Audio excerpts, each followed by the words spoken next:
Hello everyone and welcome to chapter 8 lesson 6 non-equijoin. Non-equijoin is a join whose join condition use a conditional operators other than equals. To understand the idea of non-equijoin, let's have a look at these sample data from two tables. We have here employees table and we have here job grades table. This is the name of the employee from table 1, department ID, and the salary of each employee. Here in job grade we have a grade level A. The low salary is 1000, the high salary is 2999, B 3000, and so on.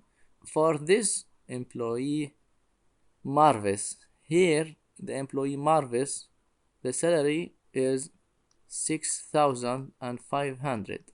How can I retrieve the grade of this employee?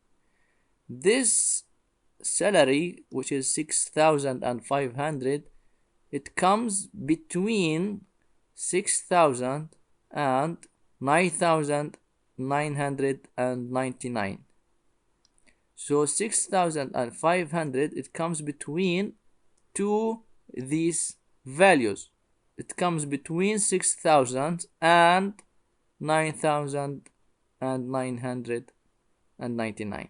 So the salary comes between the low salary column and the high salary column. So you can write your statement as: select the last name, the department ID, the salary from table employees, the job grade from table job grades.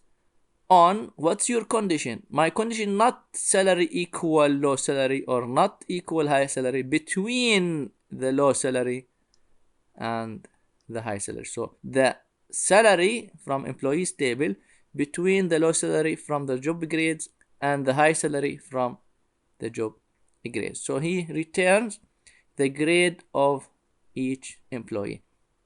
In the inner join discussed in previous lessons, we use equal. That's called inner join or equijoin. But here we are not using the equal operator. We are using between and. That's why it's called non-equijoin. So in this lesson, we discussed what's meant by non-equijoin and how to write a non-equijoin statement. I hope this video was informative for you and thank you for watching.